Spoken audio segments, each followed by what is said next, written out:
Olá e bem-vindos. Hoje vamos mergulhar num filme absolutamente monumental, Andrei Rublev, de Andrei Tarkovsky, de 1966. E olhem que este é um daqueles filmes que ou se ama ou se odeia, raramente há meio termo. Para muita gente, a primeira vez que se vê este filme pode ser, bem, uma prova de resistência. A crítica mais comum é que a narrativa parece tão fragmentada, tão solta, que dá uma sensação de frustração, de que simplesmente não há uma história a seguir. Mas depois temos o outro lado da moeda. Para a crítica e para imensos cinéfilos, Andrei Rublev é uma obra-prima majestosamente poderosa. É considerada uma das experiências mais viscerais e inesquecíveis que o cinema pode oferecer. Ok, então como é que isto é possível? Como é que estas duas visões tão opostas podem coexistir? O que é que faz com que este filme, que parece tão confuso para alguns, seja uma obra-prima tão aclamada por outros? É isso que vamos tentar perceber. A chave para abrir a porta de Andrei Rublev é, primeiro que tudo, perceber o que o filme não quer ser.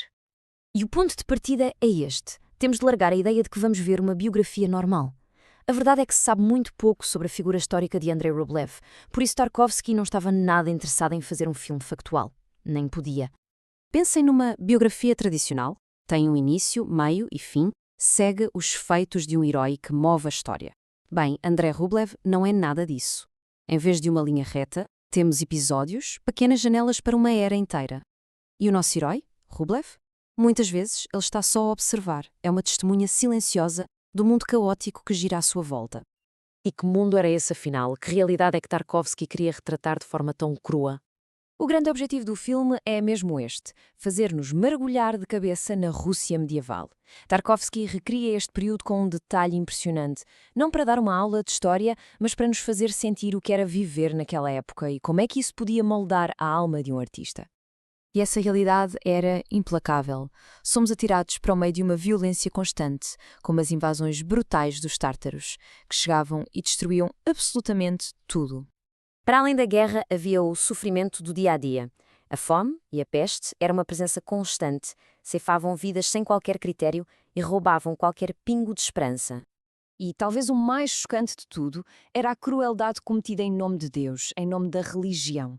Este caos físico e moral que Rublev vê com os seus próprios olhos. E isto leva-nos diretamente ao grande conflito do filme. Como é que um artista, um homem de fé, consegue processar e reagir a um mundo tão desumano? Como seria de esperar, Rublev entra numa crise espiritual profunda. Ele fica completamente atormentado. Como é que se pode acreditar em Deus, ou na bondade, ou na arte, quando o mundo à volta é só dor e crueldade? A jornada dele é um autêntico calvário. Começa com debates filosóficos com o seu mestre, mas a situação escala até ao ponto de ruptura. Durante um massacre, ele é forçado a matar um homem para salvar uma mulher. E esse ato quebra-o. Com penitência, faz um voto a Deus. Nunca mais vai pintar e nunca mais vai falar. Isola-se do mundo e da sua própria arte. É neste estado de completo silêncio e desespero que Rublev, sem o esperar, vai testemunhar um dos atos de criação mais incríveis e inspiradores do cinema. Estamos a falar da famosa sequência da fundição do sino. Toda a atenção se vira para um rapazito, o Boriska, que tem uma tarefa impossível, fundir um sino gigantesco para o grão-duque. A pressão é total, porque se ele falhar, a sentença é a morte. O que se segue é impressionante. O Boriska, para conseguir o trabalho, mente. Diz que o pai, antes de morrer, lhe passou um segredo de família.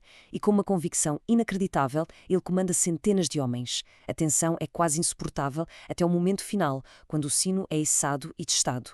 E ele soa. Um som perfeito, puro. Só depois, exausto e em lágrimas, é que o rapaz confessa a Rublev. Não havia segredo nenhum. Foi tudo um ato de fé cega. Ver este milagre, este ato de criação que nasceu da pura fé e da necessidade de sobreviver, é o que finalmente quebra o silêncio e o desespero de Rublev. Ele volta a falar e decide voltar à sua arte, ao seu propósito. E isto leva-nos aos momentos finais do filme, à sua mensagem última sobre o poder e a necessidade da arte, que é de arrepiar. É preciso lembrar disto. Durante mais de 3 horas, vivemos com as personagens no mundo a preto e branco. Um mundo duro, cru, sem perdão, que reflete visualmente toda a brutalidade que vimos. Toda esta longa e difícil jornada prepara-nos para o epílogo. E como diz esta crítica, no final nós não compreendemos apenas porque é que a arte é necessária, Nós sentimos essa necessidade na pele. E de repente, acontece. O preto e branco desaparece e o ecrã explode em cor. O que vemos são os ícones reais pintados por Andrei Rublev, que sobreviveram até hoje. Depois de toda a escuridão, a cor e a beleza surgem como um verdadeiro bálsamo para as nossas almas sangrentas.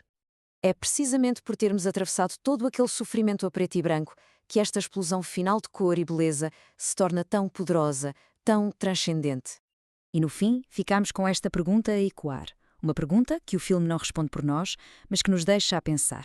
Pode a beleza, criada no meio do maior caos, ter o poder de redimir o sofrimento humano?